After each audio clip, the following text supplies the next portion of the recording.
अली अहमद ओझा sir.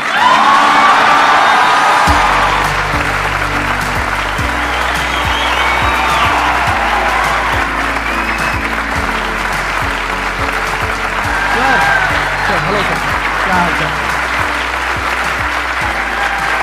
बैठिए जी, बैठिए। आइए। Thank you. इससे पहले कि ऑडियंस आपसे कुछ क्वेश्चंस पूछे, मेरे माइंड में एक क्वेश्चन आ रहा है। आईएएस में कितने लोग हैं जो हर साल उसके लिए अपीयर करते हैं? 5 से 6 लाख के आसपास। और सीट्स कितनी है?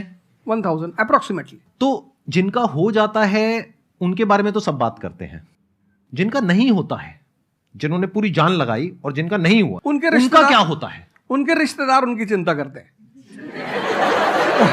वो फिर उनकी चिंता करते हैं। नहीं, मैं आ रहा हूं, मैं आपके क्वेश्चन पे आ रहा हूं। ये पॉइंट इंटरेस्टिंग है, मैं समझना चाहूंगा कैसे। मैं बता रहा हूं। हाँ। मैं दोनों मुद्दों पे बता। हम सब हारने से डरते हैं, और मजेदार बात है कि वो डर हमारी हार की वजह बनता है। 98% केसेस में हारने से क्यों डरते हैं? क्योंकि हम जानते हैं अगर हम हारेंगे तो जो पीछे 3 लोग बैठे हैं ना, रिश्तेदार, रिलेटिव्स और फ्रेंड, वो जीने नहीं देंगे। आप जब भी आईएएस की तैयारी करें, पहला अटेम्प्ट आपका सीरियस अटेम्प्ट होना चाहिए। आपने तैयारी किया, बेसिक्स तैयार किए, आपने एडवांस कोर्स तैयार किया, आपने कम से कम मेंस के 1000 आंसर्स लिखे हैं और मिनिमम 10,000 प्रीलिम्स के क्वेश्चंस आप सॉल्व कर चुके हैं, तब आप एग्जाम देने जाइए। सिर्फ एक अटेम्प्ट दीजिए। जिसने भी पहला अटेम्प्ट सीरियस दिया, उसको दोबारा तैयारी नहीं करनी पड़ती, रिवीजन करना पड़ता है। भाई आप देखो ना, जितने सारे सेलेक्ट लड़के होते हैं उसमें बहुत सारे नौकरी कर रहे होते हैं, जॉब कर रहे होते हैं। कुछ लोग मुझसे पूछते हैं, सर जॉब करते वक्त तैयारी हो सकती है? नहीं, जॉब करते वक्त तैयारी तो नहीं हो सकती, जॉब करते वक्त रिवीजन हो सकता है। 3 hours per day, 4 hours per day. तो मेरी एडवाइस ये है, क्योंकि ये एक बहुत रिस्की खेल है ये।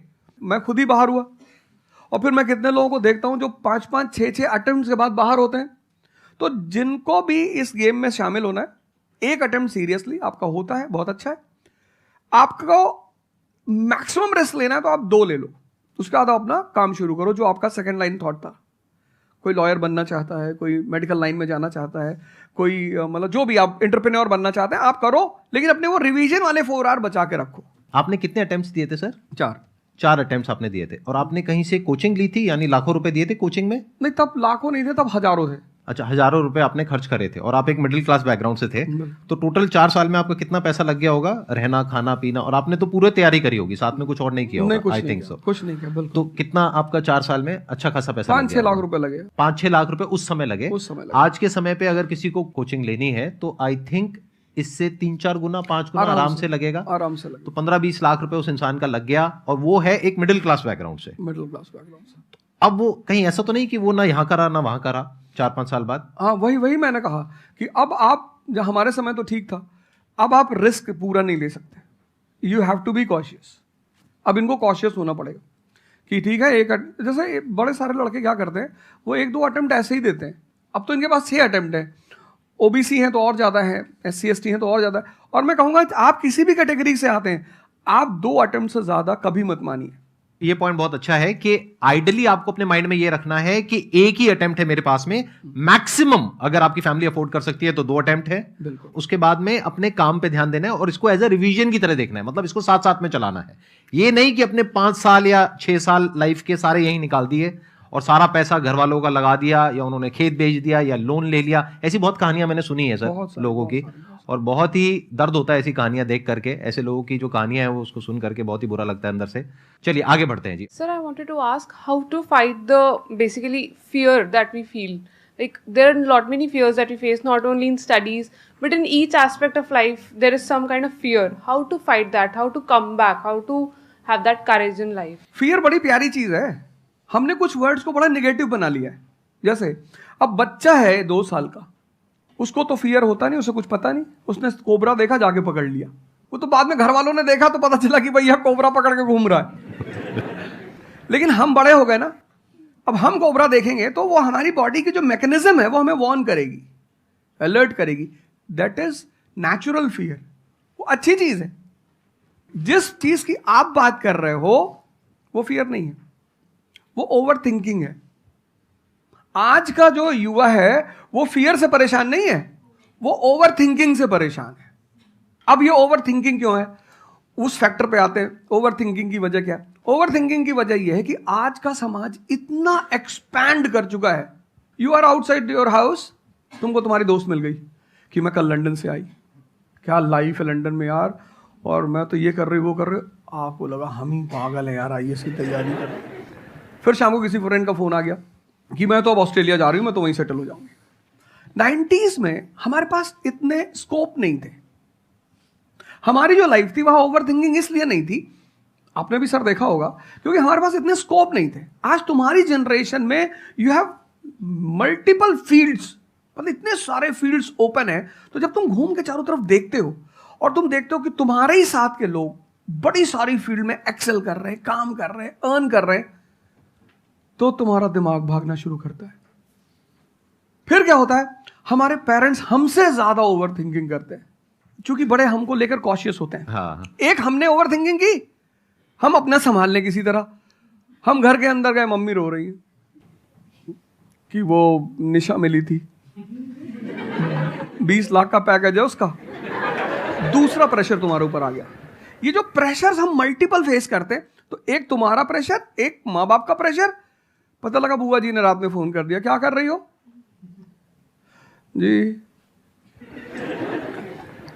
तुम सारे लोग प्रेशर से लड़ रहे हो इस वक्त, मल्टीपल फ्रंट पे। ये कोई फियर उयर नहीं है। ये प्रेशर दूर कैसे होगा, इस पे थोड़ी सी बात कर ले। जहां इंटरनल ताकत है वहां कॉन्फिडेंस है। आज का युवा क्या कर रहा है, बादाम का तेल लगा रहा है, बादाम की क्रीम लगा रहा है, बादाम का साबुन लगा रहा है, खा रहा गुटखा।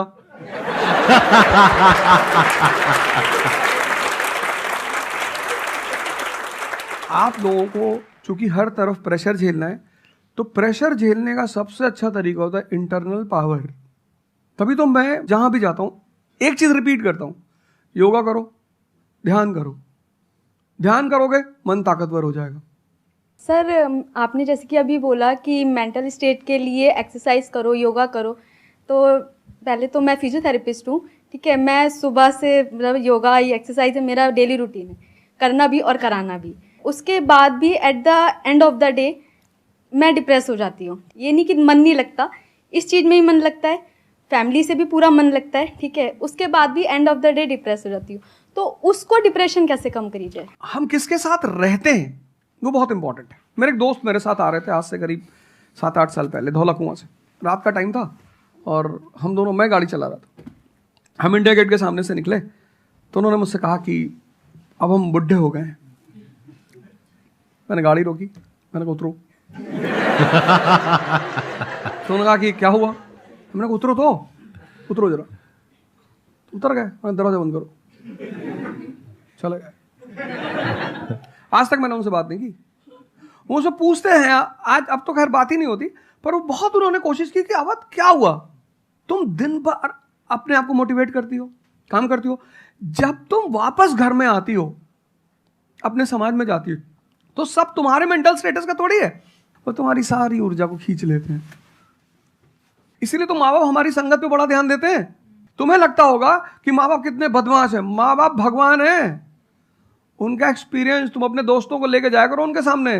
कोई अल्ट्रासाउंड क्या करेगा जितना माँ बाप करते हैं, कोई स्कैनर क्या करेगा? सही बात है, देख के कोई फोटो कैमरा क्या फोटो खींचेगी, देख के बता देते हैं। बहुत बहुत दुष्ट है ये, इसकी आंख के नीचे देखो यहाँ निशान है, बहुत दुष्ट है ये। और वो लॉजिक भी बड़ी अच्छी सी देते हैं, कोई कुछ भी देते हैं लेकिन बड़ा अच्छा सा लॉजिक देते हैं।